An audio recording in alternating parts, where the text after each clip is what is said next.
What is true, and I'm actually being serious here, is that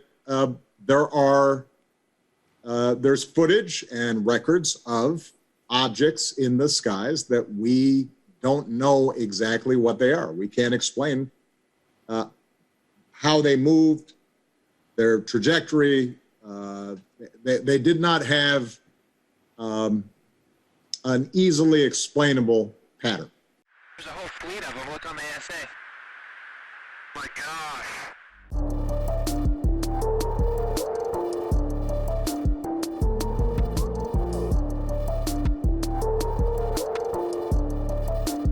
Look at that thing. It's rotating.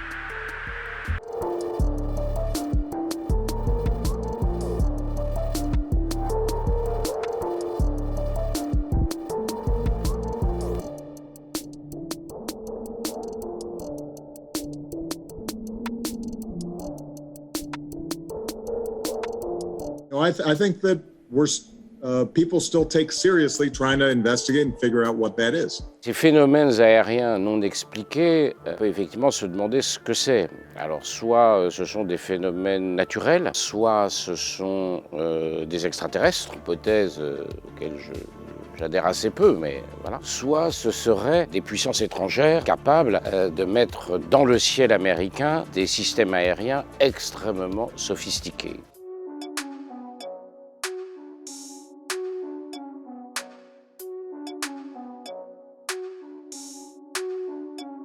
There are things flying around up there that we haven't fully identified yet.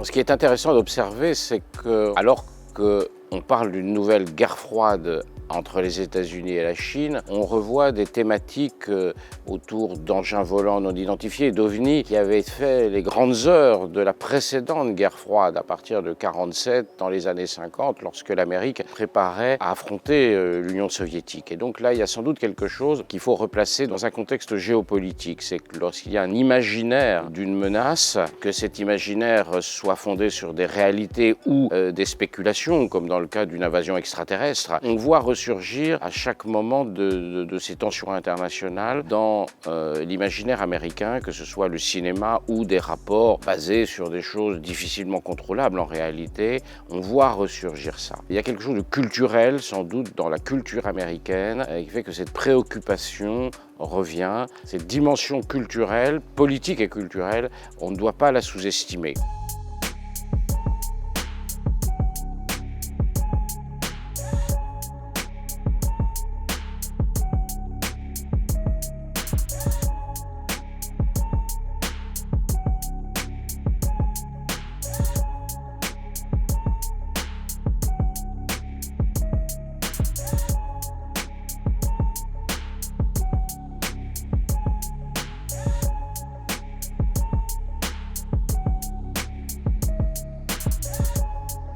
There is no evidence, the report says, that adversaries like Russia or China are behind them. So, these sightings remain a mystery.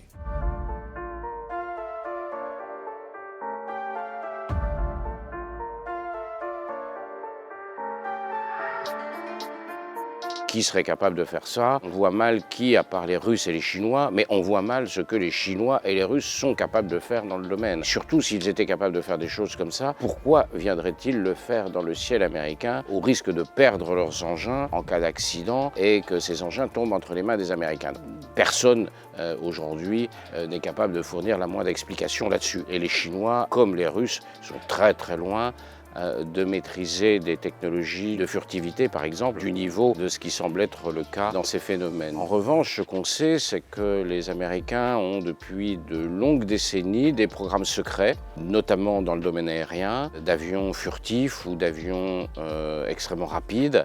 On parle de systèmes hypersoniques capables de monter dans l'espace. On sait qu'il y a des programmes comme ça. Parfois, on apprend leur existence que 15 ans, 20 ans après les essais qui ont eu lieu. Et donc effectivement, des black programmes, comme on dit, des programmes noirs, ça existe. Il se peut qu'un certain nombre de phénomènes qui aient été enregistrés comme ça relèvent de ce genre de programme. Alors après, pourquoi les gens qui mettent en œuvre ce genre de programme en révéleraient l'existence en disant ce sont des phénomènes inexpliqués, ça c'est incompréhensible. Mais l'existence de programmes secrets d'engins volants du côté américain, ça c'est une évidence, c'est connu, c'est documenté. On a souvent vu des avions furtifs depuis le F-117, le B-2 et d'autres programmes aujourd'hui en développement dont on ne connaît pas l'existence. Évidemment, ça existe. Il ne faut pas perdre de vue une autre dimension. À chaque fois que les militaires américains ou l'industrie militaire, l'industrie de défense américaine a besoin de voir augmenter son budget, et c'est un besoin permanent, ce que le président Eisenhower dénonçait dans les années 50 comme le lobby militaro-industriel. Il brandit des menaces. Nous avons besoin de radars plus sophistiqués pour détecter telle ou telle menace qu'on ne connaît pas, qu'on maîtrise mal. Les sous-marins chinois sont partout, donc il nous faut plus de bateaux. Les Russes volent partout, les satellites nous espionnent, donc il faut plus de moyens. C'est un grand classique de la guerre froide que l'on retrouve aujourd'hui. Donc à chaque fois qu'effectivement qu'il y a des discussions budgétaires, le lobby militaro-industriel américain brandit des menaces pour justifier des investissements supplémentaires dans son domaine. C'est de bonne guerre, on n'est pas obligé de les croire, mais c'est vraiment des pratiques extrêmement courantes.